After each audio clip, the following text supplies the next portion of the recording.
नमस्कार दोस्तों, the Balaji academy में आपका स्वागत है। आज हम चर्चा करेंगे स्थानीय मान, जाति मान, अंकीय मान, वास्तविक मान एवं पूर्ववर्ती उत्तरवर्ती संख्याओं के बारे में तथा इनके अंतर पर भी हम आज विश्लेषण करेंगे।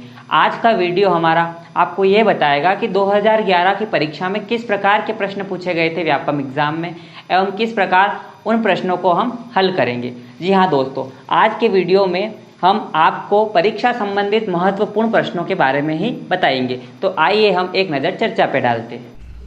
स्थानीय मान, जाति मान और अंकित मान।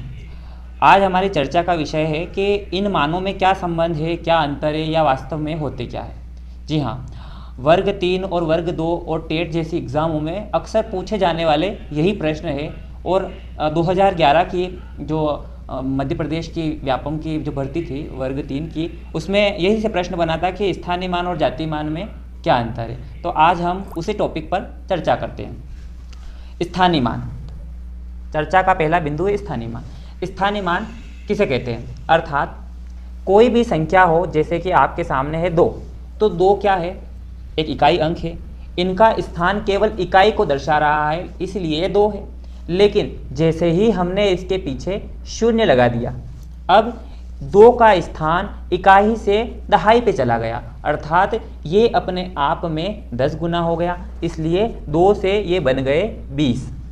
इसी प्रकार एक 0 और बढ़ा दो, तो अब ये इकाई, दहाई और सैकड़े पे चले गए, इसलिए बन गए 200। अर्थात कोई संख्या या किसी संख्या का स्थान जब उस संख्या के अंक से अलग मान बताता है, तब उस संख्या के मान को स्थानीय मान कहते हैं। उदाहरण के लिए 20 है, ये 200 है। अब इन दोनों में जो भी डिफरेंस है वो उनके स्थान के कारण हुआ है, इसलिए इस मान को क्या कहेंगे? स्थानीय मान। आप एक और उदाहरण देख सकते हैं, जैसे कि हमारे सामने संख्या दे रखी है 5678। अब इसमें यहाँ देखेंगे हम कि इकाई, दहाई, सैकड़ा और हज़ार, 5 इकाई पे स्थित है, 1000 पे है, इसलिए इसको क्या कहेंगे अपन? 5000। इसका मान हो जाएगा इस प्रकार का। यहाँ पे 6 सैकड़े पे स्थित है, इसलिए इसको कहेंगे हम 600। 7 दहाई पे स्थित है, इसलिए इसकी वैल्यू हो गई 70। और 8 इकाई पे स्थित है,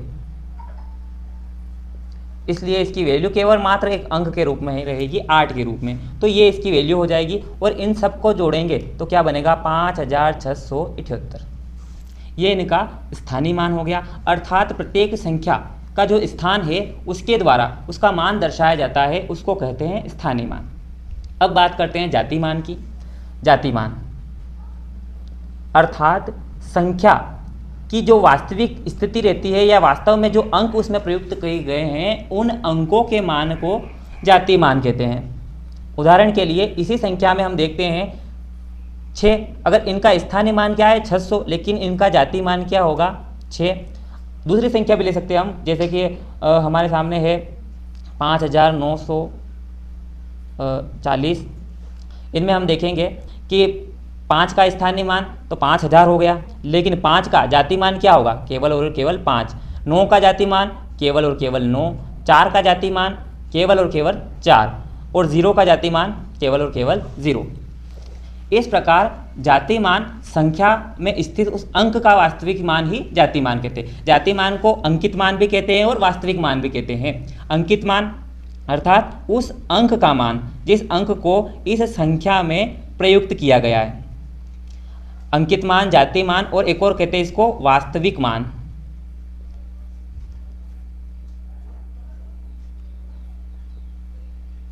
वास्तविक मान भी इसको कहते हैं। इसके द्वारा पता चलता है कि संख्या और उसके मानों में क्या अंतर। अब हम चर्चा करते हैं पूर्ववर्ती संख्या और उत्तरवर्ती संख्याओं की। इनसे भी परीक्षा में महत्वपूर्ण प्रश्न बनते हैं और संख्या किस प्रकार पूर्ववर्ती होगी, किस प्रकार उत्तरवर्ती होगी, हम इसके माध्यम से समझेंगे। पूर्ववर्ती, जैसा कि नाम से स्पष्ट है, पूर्व अर्थात पहले और उत्तर अर्थात बाद में। पूर्ववर्ती कोई भी संख्या हो, उसी से एक कम क्रम वाली संख्या या एक अंक क्रम वाली संख्या उसकी पूर्ववर्ती होगी, और उसी संख्या से एक अंक या एक क्रम अधिक अंक वाली संख्या उत्तरवर्ती होगी।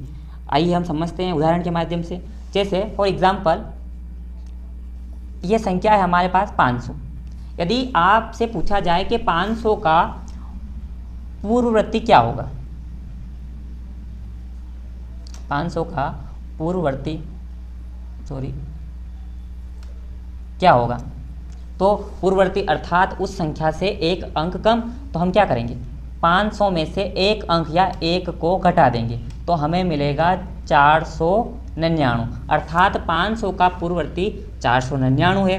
उसी प्रकार 500 का यदि उत्तरवर्ती पूछ लिया जाए कि 500 का उत्तरवर्ती क्या होगा, तो हम लिखेंगे उत्तरवर्ती अर्थात उससे एक क्रम ज़्यादा, तो उसमें क्या करेंगे 500 में हम एक क्रम अर्थात एक अंक को जोड़ देंगे, तो हमें मिलेगा 501। इसी प्रकार ये 500 का उत्तरवर्ती हो गया। इसी प्रकार हम अन्य संख्या है, जैसे कि कोई सी भी संख्या 392 है, तो 392 का पूर्ववर्ती क्या होगा, तो इसमें एक कम कर दो 391, ये पूर्ववर्ती हो गया, ठीक है, और एक बढ़ा देंगे तो इसका ये उत्तरवर्ती हो गया। अर्थात एक कम कर दें या एक को माइनस कर दें तो हमें क्या मिलेगा पूर्ववर्ती, और एक को हम जोड़ दें उसी संख्या में तो हमें क्या मिलेगा उत्तरवर्ती। तो इस ट्रिक से हम समझ सकते हैं कि पूर्ववर्ती कैसे प्राप्त करें और उत्तरवर्ती कैसे प्राप्त करें। धन्यवाद दोस्तों वीडियो को अंत तक देखने के लिए।